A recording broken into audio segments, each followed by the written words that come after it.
bright. She must have the most organizational skills on the planet, because her emotional intelligence required to do what she did previously.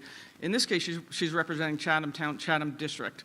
In her previous job, she had to represent 9 different districts and manage all of those contracts and send and receive. So the only conclusion we came to is she doesn't need much sleep, but we are very, very lucky to have Dr. Rosenthal join us and really take us to the next level. So thank you, Dr. Rosenthal, for coming aboard. I don't have any other items. Again, it's all about staffing for next year, and our next meeting is May 7th. Oh, our next meeting is May 7th. The personnel meetings. I'm going to have you join that meeting because I'm not attending. May 7th, Sally. Okay. May 7th, Sally. Oh, I'll be at my son's graduation. I mean. All right. We'll figure it out. Yes, we'll figure it out. Or we'll move the meeting. Okay, fine. All right, moving on to curriculum. Ms. Ross. The curriculum committee also met on April 9th. I'm going to touch on 2 things that we discussed. The first is Governor Murphy's mandate that all school districts adopt a universal dyslexia screener by the start of this upcoming school year. So we are currently considering 2 tools: MAP Reading Fluency, which is the one that is currently utilized in the district, and another called Imagine Learning's Early Bird program. So both tools are computer adaptive, and they would be administered in homerooms 3 times a year, at the beginning of the year, middle, and late spring. So we're evaluating which tool is going to work best, and once one is chosen, there will be staff training for it during the professional development days, first in August to learn how to use them, and then a follow-up in October, which will focus on how to interpret and analyze the data that is produced. So we'll keep the board updated on any decisions to finalizing which tool we'll use and when we're moving forward with implementation. Secondly, we discussed library media, specifically in the K-2 buildings for the upcoming year. So as many of you know, the longtime library media specialist at SBS, at all K-2 schools, Mike DeLoya, will be retiring at the end of this year. And we're really grateful for all of his years of service. He was there when my children were in kindergarten through 3rd grade. He's wonderful, and all the impact that he's had through the years. But as part of our budget planning, the board took a close look as to whether or not to hire a replacement for him. And one factor that played into that decision is the exit of the 3rd grade out of the elementary buildings, which will create openings in the schedules of a lot of our specials teachers, which includes art, music, PE, and design and technology. So after a thoughtful discussion, we decided not to fill Mr. DeLoya's position. The current media specialist will have a rotating schedule across the K-2 buildings, which means library instruction will be provided every other week.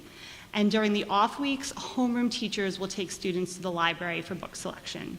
And then based on the availability of specials teachers, each class will have an additional special to replace the library on the off weeks. So we're using the time that the specials teachers have open to fill in those gaps. And the cost savings will allow us to redirect resources, including adding library staff at the middle school, and most notably offering full-day tuition-free kindergarten for the first time, which has been an objective for our board for many years. So we're confident this plan continues to support our youngest learners while also helping us move forward with key district initiatives. I'll stop there, I'll take questions, and similar to personnel, our next curriculum meeting is going to be on May 7th. That's it. Thank you. Anybody have any questions? Sorry about that. Okay. Nice work. Thanks, Ms. Ross. Got it. Okay, moving on to finance and facilities. Mr. Smith. Yes. Finance and Facilities met April 16th. We went through the preliminary budget that was adopted, that was discussed at the last board meeting. Mr. D'Aquila notified us that it had been approved by the county superintendent, and we moved it to a vote for tonight. We also continued to talk about the CMS reconfiguration, including a new playground, which was $200,000 in the capital budget. We've been awarded $82,000 from a New Jersey playground grant. and the Chatham Middle School PTO has also donated money towards that playground. In addition, we had 2 new Gaga pits installed by Will Hartzell from his Eagle Scout project, which we're incredibly thankful for, and a CEF grant for the LMC annex for grade 5, which is 90% complete. The contractor is set to start construction once school is complete, and we went through that with Mr. DeQuillo recapping all of the projects.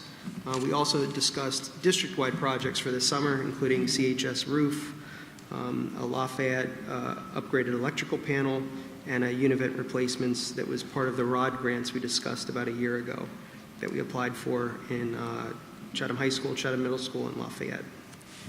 Finally, with much excitement, was not only Route 80 that had a sinkhole, we had a sinkhole as well behind Lafayette School, which has been properly repaired and fixed.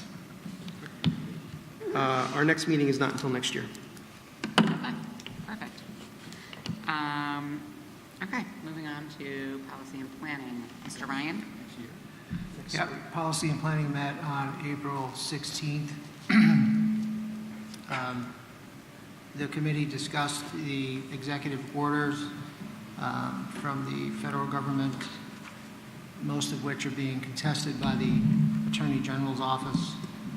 The commissioner has advised all the school districts not to make any changes to their existing programs at this time based on those contested orders. The social media litigation was discussed. Depositions have begun on that. We also discussed at a district student placement, which we accepted, and there was also a residency investigation, which we determined a prior resident of Chatham will have to disenroll in the district. Also, Dr. Sortino informed the committee that the middle school principal's position is posted internally, and we expect to appoint a new principal at the May 12th board meeting. Perfect. That's it. Thank you so much. Anybody with liaison reports? Yes. Susan? So I have a liaison report for CEF. As noted in the agenda, they were very generous with a donation of 4 different grants. The first being for a podcasting class at the high school called The Cougar Life in the amount of about $2,900. Another grant for a large format plotter for the high school, around $2,500, a 3D printer and chop saw for Lafayette School, around $6,000, and then implementing reading interventions with Foundations readers for the K-2 buildings. So that brings current year funding to about $90,000. They're currently fundraising for the second phase of the library media at the middle school, and also to build thinking classrooms at CMS. And finally, a little reminder, Teacher Tributes will kick off next week. That's a fun way for families to show support for their teachers and administrators with some sweet treats, so keep an eye out for that. Thanks. Awesome, thank you. Anybody else? Okay. Okay, moving on. I'd like to move the minutes from the March 17th public session and the April 2nd special meeting. Let's do them separate. It's easier with the Oh, right, extensions okay. for April 2nd. So March 17th first. Second, anyone? I'll second it. Perfect. The minutes from the public session of March 17th. Ms. Ross. Yes. Ms. Allen. Yes. Mr. Del Sandro. Yes. Ms. Peck. Yes. Mr. Ryan. Yes. Mr. Smith. Yes. Ms. Weber. Yes. Dr. Zhang. Yes. And Ms. Chicarelli. Yes. Minutes pass 9-0. For April 2nd, Ms. Ross, Ms. Peck, and Mr. Smith need to abstain. Okay.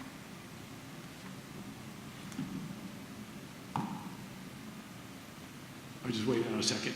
Second. Oh, I have to abstain. I can't second. Someone else has to abstain. Sally Allen. Sally Ellen. the minutes from April's 2nd special meeting. Ms. Ross, Abstain. Ms. Allen, Yes. Mr. Del Sandro, Yes. Ms. Peck, Abstain. Mr. Ryan, Yes. Mr. Smith, Abstain. Ms. Weber? Yes. Dr. Zhang? Yes. Ms. Chickarelli? Yes. That passes 603. Okay, perfect, thank you. Okay, moving on. This is going to be our first public commentary section. Hearing of citizens during the public commentary section of the agenda is an opportunity for any member of the public to be heard about issues which are or are not topics scheduled for the current meeting. To help facilitate an orderly meeting and to permit all to be heard, speakers will be asked to limit their comments to a reasonable length of time. And if you do go up to speak, if you could please just sign in and state your name and where you are from. That would be great. Good evening, Bill Heap, Chatham Borough. I will read to you from the Wall Street Journal from last week, from the editorial page. And it's a story entitled, "No More Cell Phones in Virginia Classrooms." Those wondering how to get smartphones out of schools now have an example in Virginia. This month, the state's Democrat-led General Assembly passed legislation mandating cell phone-free education in K-12 public schools.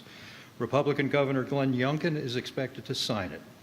Mr. Youngkin started this initiative last July with an executive order directing his Department of Education to issue guidance on eliminating phones in public schools. Within months, 102 of Virginia's 131 school districts had implemented some form of cell phone ban. The inspiration for Mr. Youngkin's order was social psychologist Jonathan Haidt's 2024 book, The Anxious Generation, which I recommend to all of you. The book argues with compelling evidence that mental health issues are highly concentrated among screen-addicted children. Adolescents who spend more than 3 hours a day on social media face double the risk of mental health problems, and the average American teenager spends nearly 5 hours a day. Rates of anxiety, depression, suicide, and self-harm among youth have soared since 2010. As Mr. Haidt wrote last April, studies show mental health improvements, increases in physical activity, and reductions in bullying when schools go cell phone free. Cell phones also impede academic performance. 72% of U.S. high school teachers say phones are a major distraction in class, while 53% of public high school teachers believe they have a negative effect on student grades. It is no coincidence that National Assessment of Educational Progress scores have plummeted. As Virginia legislators sought to codify Mr. Youngkin's order, they wanted to exempt lunch hours from the phone ban. But phones are also a distraction during lunch. Mr. Youngkin sent copies of The Anxious Generation to all 140 lawmakers, along with a letter urging them to reconsider the exemption. On April 2nd, the legislature unanimously approved his amended version, which directs school boards to restrict student cell phone and smart device possession and use on school property from bell to bell, meaning the entire day. Comprehensive data on the effect of phone bans won't be available until after the 24-25 school year, but case studies are promising. Wakefield High School in Arlington, Virginia participated in a pilot cell phone ban beginning in September. Students locked their phones in pouches upon arrival and retrieved them after the final bell. By April, students and teachers reported higher rates of concentration, less violence, and more robust face-to-face communications in schools. At least 8 other states have imposed bans on classroom cell phone use. Dozens more are considering the same, including New York, where one high school that banned cell phones in 2023 saw student grades increase to pre-pandemic levels within a year. The evidence is strong that cell phone addiction undermines student learning while promoting other ills. Kudos to Virginia for doing something about it. So I would urge you to be brave. Class to class, I think bell to bell is a better proposition for this, and maybe Dr. Sortino should make this a priority for the coming year. I think it would benefit everybody. Thanks. Thank you, Mr. Heap. During class, yeah. Right. We do not allow them in class, by the way, cell phones. They're not allowed to have cell phones in classrooms currently. They have to put them in locked little things when they go into class. Each class. No, I know. Just giving him the update. Sorry, go ahead. No, it's okay. Hi, my name is Emily Smith. I spoke at the last board meeting, and I was speaking on behalf of the ISL. I dance a minimum of 3 hours a day, 7 days a week during the school year, and I'm going to take 2 APs and 2 honors classes next year. Needless to say, I would benefit from the ISL program should it exist next year. I came up here last meeting with a solution, and there were a few concerns that I'd like to address. I understand you view sexual harassment as a huge problem within the program. However, I'm the one of many who feel very comfortable in my sports environment, and I really do need this program. I don't think it should be disregarded, and there's always a solution. So I'm willing to help with legal contracts needed to require background checks, ensuring the safety of all athletes no matter what. Your second concern was through ISL, I would be unable to reach my gym credits I would need, failing to reach the 120 credits needed for graduation. By state law, NJAC 6A Section 8, quote, the 120 credit requirement set forth in A1 above may be met in whole or in part through program completion of a range of experiences that enable students to pursue a variety of individualized learning opportunities as follows. 1, district boards of education shall establish a process to approve individualized student learning opportunities that meet or exceed NJSLS. Individualized student learning opportunities in all NJSLS areas include, but are not limited to, the following, and the first thing listed is independent study. By law, I should be permitted to achieve my gym credits through the independent study of ballet. I know keeping the system in place is complicated, and it does mean I'm exempt from gym. I want you to know that I truly do love my school, and I'm so lucky to be a part of this high school. However, I'm also an athlete. I love dancing, and I would love to represent Chatham while doing it, but unfortunately, Chatham High School has yet to recognize dance as a sport. Once again, though, I'm up here with the solution. Summit, Morristown, Milburn, Ridgewood, Randolph, and Mahwah High Schools, among others, participate in a program called Option 2. It functions under the same NJAC 6A Section 8 at these districts, able to provide hardworking students the opportunity to balance both academic and athletic schedules. If ISL isn't working, let's revamp it. I'm here for the good of the students, and hopefully so are you. Thank you for your time.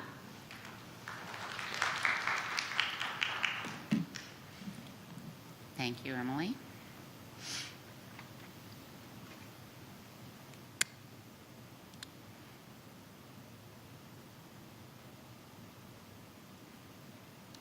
Hello, my name is Sophia Smith, and I'm a Chatham High School senior, and I'm also going to be speaking on the issue of ISL. I would like to address you today not as a fighter for keeping ISL, but rather as a product of what the program allows students to do. I've been a member since my sophomore year of high school, and I'm now graduating as a senior, might I mention, with all my gym credits intact. I'm a dancer, though dance is not recognized as an official sport at our high school. I train at Studio Allegro. It's a ballet school where I dance 7 days a week for a minimum of 3 hours a day, and just this past Saturday, I was physically in the studio actively dancing from 11 a.m. to 5 p.m.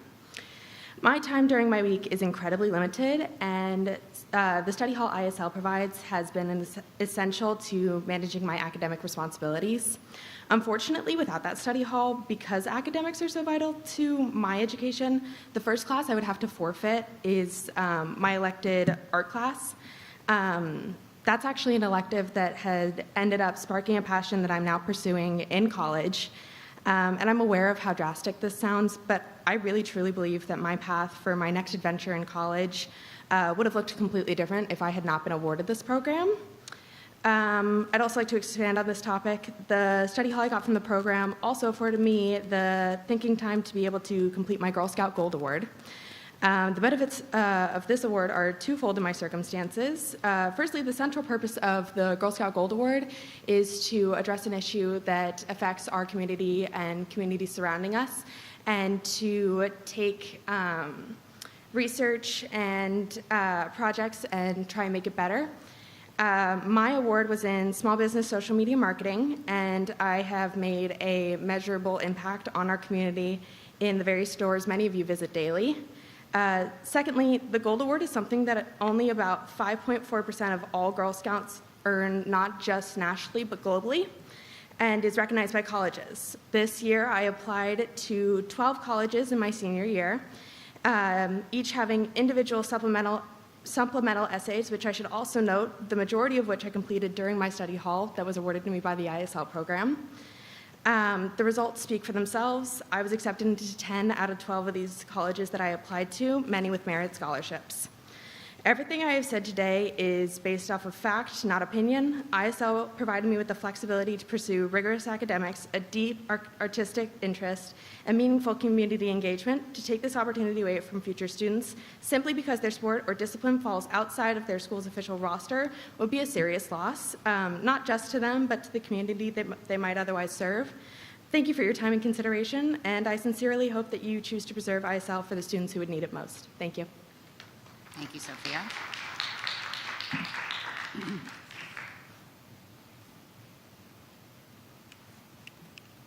Okay, I'm going to close this section of the public commentary. There will be another section later in the meeting. Moving on to our, yes, you can. Absolutely, go ahead. Oh, thank you, ladies, for coming out. I certainly appreciate your positive. I'd hate to think we were running a program for all these years and it was not a good program, so I'm happy and thrilled that it worked for you. Emily, I'm also thrilled that you feel very safe in your environment. Unfortunately, that's not the case for all of your contemporaries, but that's not the only concern.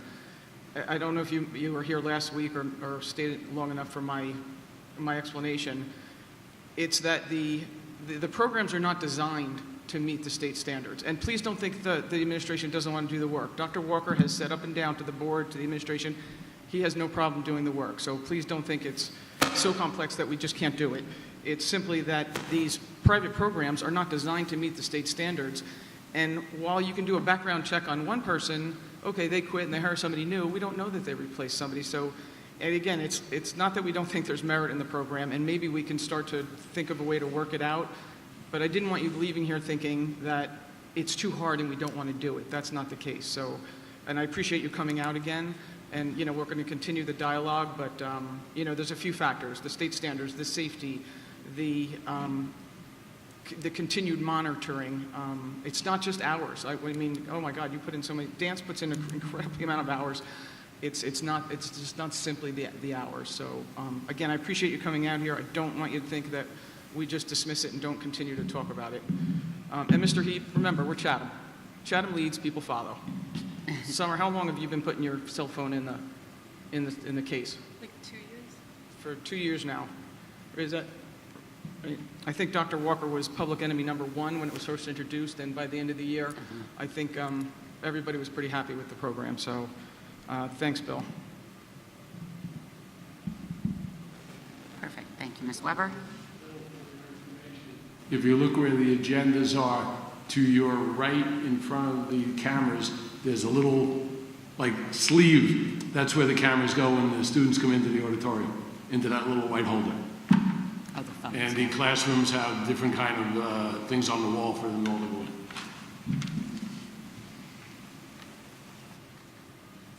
No, go ahead. Question? Yeah. Since I'm new here, has a bell-to-bell system ever been thought about at Chatham? We have discussed and considered trying to do a bell-to-bell approach.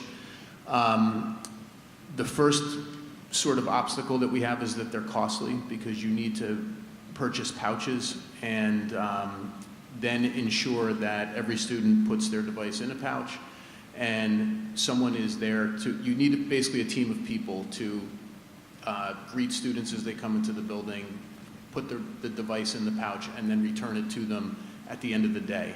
And if some of you have been to concerts, you may have experienced this. I know I have. So I hope that Virginia doesn't have an unfunded mandate on their hands because they cost thousands of dollars in total, the Yonder or other pouches, and then you need to have staff available to ensure that it works. And the feedback in superintendent circles from some districts that have done this is that when you move to the pouches, it makes it much more likely that students put into the pouch a dummy phone that is just an old cell phone that they had laying in a drawer in their house and not their actual current cell phone.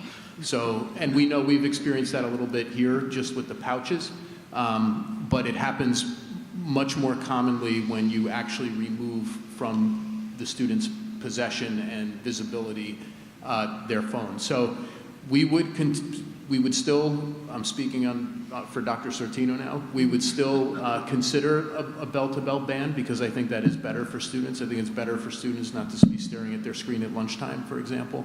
But at least currently, we haven't, to this point, found it to be feasible to do so.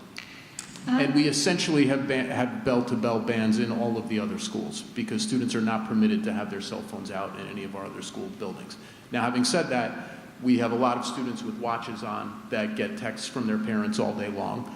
That happens at Lafayette Avenue School.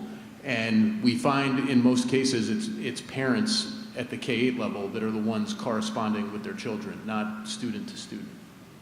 Dr. D'Souza, the middle school and high school, every student has a locker, right? What if they put their phones in the locker? Many of our students don't use their lockers. Someone has to police that and ensure that the students are in fact putting the devices in the locker. That's essentially the rule at the middle school, is that your cell phone can't be out. It has to be either hidden in your bag someplace and without sounding off, or it has to be in your locker. But it's very hard to oversee all of this kind of stuff. When you have 1,200 students and they all have their own cell phone, we don't have 1,200 assistant principals. We have 2. And being everywhere at once in every hallway in the building is very difficult. So we think we've struck a reasonable balance with the pouches. The students have been very, I think, cooperative overall with how that's gone. The feedback has been good. We know that there are some parents who do not want us to have any kind of ban of cell phones because they want to be able to communicate with their children at some points during the day. Not just in the case of an emergency, but in the case of, something at lunch where there's a reminder to go someplace after school or to drop something off, et cetera. And I should mention, many of us on this stage have read Jonathan Haidt's book. Our entire administrative team was given a copy of that book a year ago, last summer. So we're familiar with the research and his position. But in terms of feasibility, there's a lot more to accomplishing a full-out ban than I think some folks realize. I'm going to talk to the new superintendent. I don't know that I'd be in favor for a full-out ban, just because the caliber of our high school students are, they can self-regulate, they're very responsible. These are students that are leaving, the seniors. Sophia's off to college, so I'm sure she can manage her own phone, and the caliber of our students is such that I don't know that we need to have a bell-to-bell. I understand, I think it's a great question, Kate. I just don't know. I'd have to be really convinced that our students aren't responsible enough to manage in between. Well, I guess my question is the social media problem, it's really I'm not saying it's not a problem in school in some instances, and having your phone out during lunch, for example, when you should be socializing, seems like a huge negative, and we want to frown on people being on a phone when they ought to be interacting with human beings in person. But if kids are on social media 3 to 5 hours a day, I would assume much of that is out of school. So changing behavior begins out of school. Yeah. And then it seems like it would be much easier to manage that behavior in school. So I don't know how we as a community address that, but. Well, we've been trying to address it, and we've had informational sessions for parents from time to time that our student assistance counselors or others put on.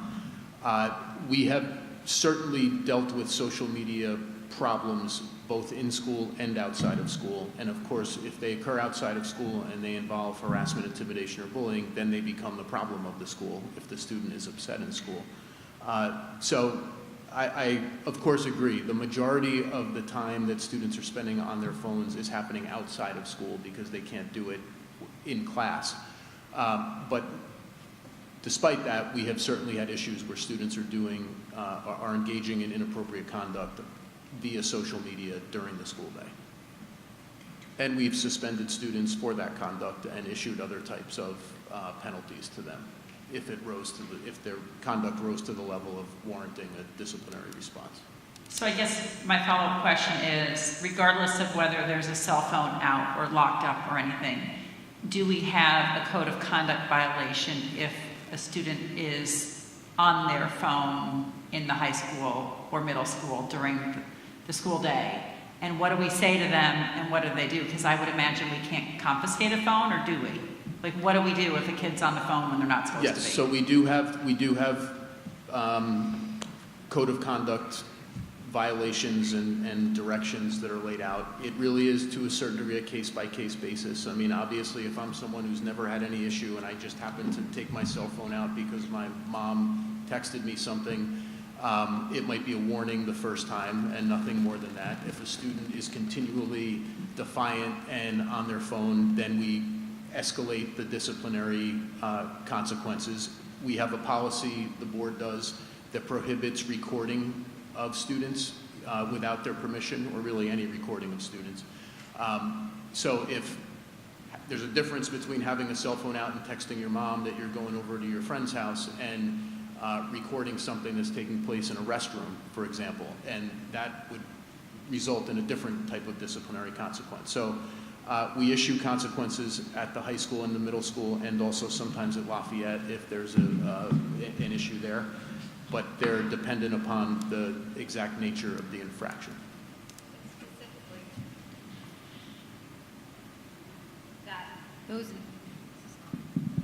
Specifically, those numbers have decreased the longer that the actual instructional ban has occurred. Like this year, we've had a very limited number of infractions. So in my view, it looks as if the students are becoming more acclimated to separating from their phone and then getting it back at the end of the period, checking their text messages, et cetera, more appropriately. I look at it like our role is to teach kids how to function in society with the technology that's around them in the most appropriate manner. For me, if they're able to separate in class, put it away appropriately, take that break, that's great for their post-secondary world when they're at college, and the expectation is to put their cell phone away, because once they're out of Chatham High School and navigating the real world, they have to understand when to put their cell phone away and how to successfully be able to do that. Sorry, I have one more question. Are we explicitly teaching that in our curriculum to the high schoolers, to self-reflect? How often are you looking at your phone? How does it make you feel when you look at your phone? All of the things that will kind of prevent maybe them from taking out their phone at inappropriate times, so that they really recognize what they're doing. Appropriate technology use is taught throughout Chatham, through all the various grade levels. But for students that are really struggling it, especially if there's an infraction of some sort, that is where the student assistance counselor, school counselors, vice principals, et cetera, will all have those ongoing conversations with students. Because typically the students that are having the most trouble with it, there is a reason for it. And so then the education piece comes, a little more into play, where there's more individualized experience for them so that they understand why they're addicted to it. And then we continue to ask that question on the wellness survey to gather the amount of time that students are engaging with different types of technology and why.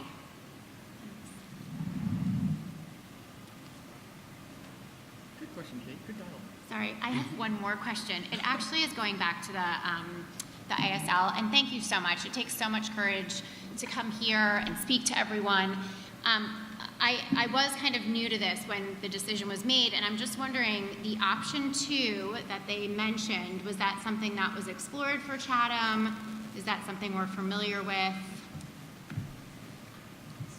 Yeah, it's one and the same, really. That whole section of 6A relates to boards of education being able to establish policies that enable students to satisfy graduation requirements and other student learning standards via an alternative path. So we call it individualized student learning experience. Other districts call it option 2. You can expand option 2 as widely as you might want to enable students to have all kinds of alternative paths to satisfy graduation requirements, including in the world languages or in some other subject. So yes, that's been that was really at the heart of the discussion when we began the ISL program.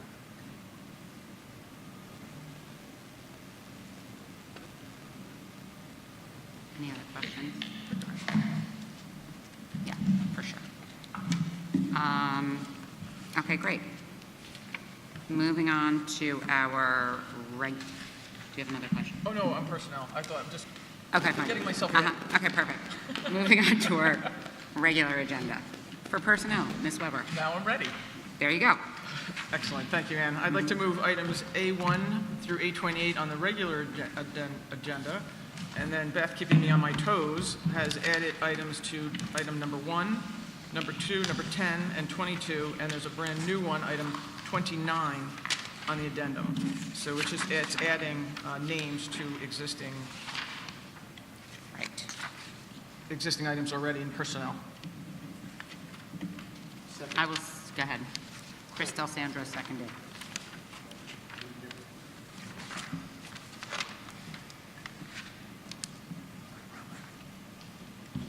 Can I ask a question? On item 29, did we add a second class just because we had more demand than we expected from previous years? Could you repeat the question? I'm sorry, Sally. On number 29, we added an extra class for ASL, for the ASL teacher. Is that because demand went up for ASL?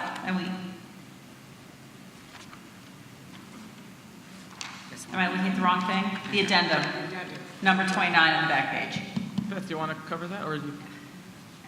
Essentially, yes. So oftentimes we have an additional section. We don't require the hiring of an additional staff member, but we do ask that staff members take on an additional section, and then they're compensated pursuant to the collective bargaining agreement.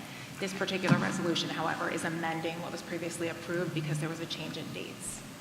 Okay, thank you. I love that ASL is so popular. Me too.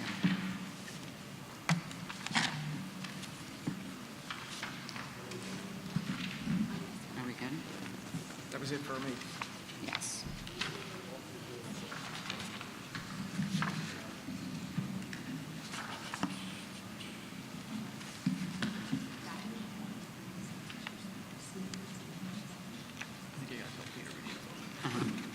No other questions? Yes. Agenda items A1 to 28, addenda items 1, 2, 10, 22, and 29. Ms. Ross? Yes.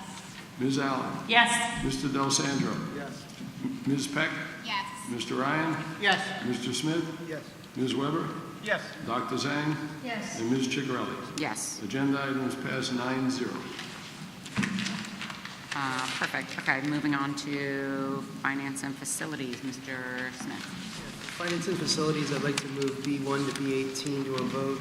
This includes the final budget on B6 and a number of donations, including $25,000 from the Chatham Middle School PTO towards a new playground, the Chatham High School PTO $6,000 towards painting the main lobby, the Chatham Education Foundation, which Ms. Ross stole my thunder on, the Chatham Baseball Club donating $10,000 towards maintenance, a very generous Bank of America donation in honor of Ms. Jill Weber for her volunteer hours to be used at the superintendent's discretion, a donation from Group Raise from the athletic director towards supplies for spring outdoor track, and a donation of musical instruments from the Von Hagel family, including a piccolo and a trumpet.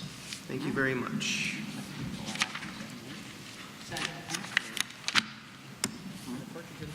Yes. Thanks. Oh, Brad, thanks. I just want to remind folks that there's so many people that volunteer in Chatham. I don't just mean on the board. I mean, it's one of the things that makes Chatham great.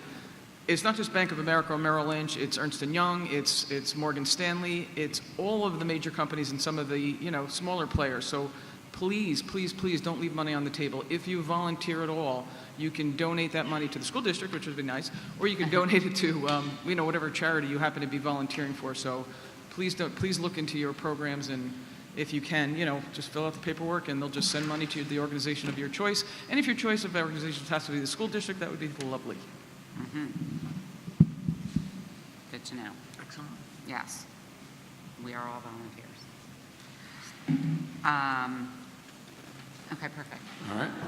Agenda items B1 through B18. Ms. Ross? Yes. Ms. Allen? Yes. Mr. Del Sandro? Yes. Ms. Peck? Yes. Mr. Ryan? Yes. Mr. Smith? Yes. Ms. Weber? Yes. Dr. Zhang? Yes. And Ms. Chigarelli? Yes, Agenda items passed 9-0. perfect. And for curriculum? Yes, Ms. for Ross? curriculum, I'd like to move items C1 to C4 on the regular agenda. I'll second that. Second. Or somebody else. Doesn't matter. Ying Lu? Yep. Yep. Ying Lu. Yeah, I second. Look at that, an actual textbook being bought. Mhm. That's unusual. Agenda items C1 through C4. Ms. Ross? Yes. Ms. Allen? Yes. Mr. Del Sandro? Yes. Ms. Peck? Yes. Mr. Ryan? Yes. Mr. Smith? Yes. Ms. Weber? Yes. Dr. Zhang? Yes. And Ms. Chigarelli? Yes. Agenda items passed 9-0. Okay, perfect. And for policy, Mr. Ryan? Yeah, policy, I'd like to move item D1 for a vote. It's a renewal of emergency evacuation agreement. Second. There's no changes, right, Mike? It's just a renewal? Just a renewal. Agenda item D1. Ms. Ross? Yes. Ms. Allen? Yes. Mr. Del Sandro? Yes. Ms. Peck? Yes. Mr. Ryan? Yes. Mr. Smith? Ms. Weber? Yes. Dr. Zhang? Yes. And Ms. Chigarelli? Yes, Agenda item passes 9-0. perfect. Moving on to board business. Anybody have anything? Yes, Ms. Weber. Sorry. No, don't be. Mike or Peter, can you remind me how much it costs to refresh the demographer's report versus creating a new one? Because we knew that fourth and fifth would probably be the smallest grades. We know our enrollment's going to start ticking up again. It's cyclical. Every 8 years, we kind of go through these ebbs and flows. But do you know how much it costs to refresh it versus, I don't want to pay another 20 grand 10 years from now if we can, continuously keep it fresh? I don't need an answer now. Yeah, without going back to the Yeah. last I should invoice, remember I can to. look it up. I can also contact, I was very satisfied, and I'll see if Dr. LaSousa agrees with Richard Grip, who did the last two studies, or the first study and the last update, how much it would be. Okay. Yeah, definitely. Just Looking into because we know, as Ms. Ross mentioned, we have to manage our staff to the enrollment. So, and Dr. Grip has been pretty spot on in each report because there's so much data out there. I would just rather refresh it rather than pay the full boat 10 years from now. Contact and report back for the May meeting. Oh, that'd be swell. Perfect. Peter, do you recall when the last update was made? How many years ago? When was the last update made to that enrollment report? Yeah, 2018. 18? I think we had it updated once since 18. I want to say it was 22, but I could be wrong. I'm looking it up. It was December 22 he presented, so it was probably from the spring of 22. He's quick. Thank you. So it's good until 27 because it's a five-year out.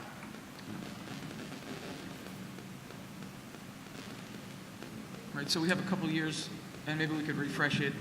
I know it included the Ivy apartments, but it didn't include some of the other. That was the whole idea. Yes. Right. Right. But now we have Charlie Brown's, Charlie which Brown property and, yeah. escapes me the name of it. I think that was Thank you. included in it. What? Charlie Brown. I think the Arbor one was. Charlie Brown was included in it. It wasn't finished yet. But it was included in the because study. we knew the numbers. We knew it was happening. Okay, yes, that Post was Office the- Plaza is about to be built, but that's 13, I believe, 13 or 15 units, but, Right. and River Road eventually will get developed, but I don't think in the next 2 years. No, that will not be getting developed in the next 2 years. Since there's no shovels in the ground. Uh-huh. Okay, just sort of something to think about. Anybody have anything else for board business? No? Okay, perfect. Moving on, this is our second opportunity for public commentary. If anybody has anything else they would like to say, and as usual, if you don't mind just signing in and introducing yourself, that would be great.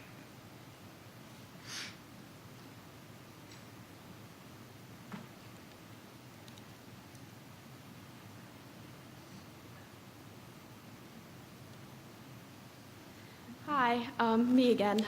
Once again, I'm Emily Smith. I'm a freshman here at Chatham High School. Ms. Weber, I really appreciate your feedback. It's helped me to come back here with more information and advocate for myself further. I was actually wondering, what are the gym requirements that say a private sport does not meet, and how does, say, girls and boys, Chatham track or Chatham football meet those requirements? And also, oh my gosh, sorry. How are we background checking our coaches here in Chatham so we're not having the same problems that you say we would have at a private sport regarding sexual harassment? Oh, thank you. Sorry, I didn't want to cut you off. I'm going to punt some of that too, but we do background checks on every staff member, every substitute, every coach. It's why we don't allow construction workers, on campus to do big projects, because we cannot regulate who they hire, and it has gone south on occasion. As for the curriculum, the state curriculum, the state standards, clearly I don't have that memorized. I don't know if anybody at the table does, but there's state standards to meet the PE requirements. I couldn't quote that to you. I'd have to look that up. Is there any way I could get that emailed to me through my Chatham email? Is that in the, oh, Dr. Donahue has said she can do that. Dr. Donahue can do that. Thank you. Oh, there was something else I was going to say. Oh, is there any way we could background check our private sports employees constantly? Because I know you said if someone quits and someone gets rehired, is it plausible to background check them again? Yeah, we would never want to take on that liability. Okay. Thank you, though. I mean, I get it. Keep going. Keep plugging. Keep throwing ideas out there. I love it. Okay. Thank you. And I don't believe any of them anyway. Unfortunately, Emily, I'm so thrilled that you've had a great experience. Unfortunately, we've had cases where they've not had a great experience, and things have gone very, very bad.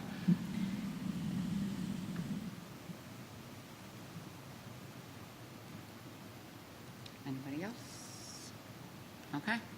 We will close that commentary section and the meeting. We do have an executive session. Action will be taken. Perfect. Okay. Thank you for coming. Thank you, ladies, for talking, and like we said, keep the dialogue going. We appreciate it. Thank you, ladies. Keep coming. Good luck, Sophia.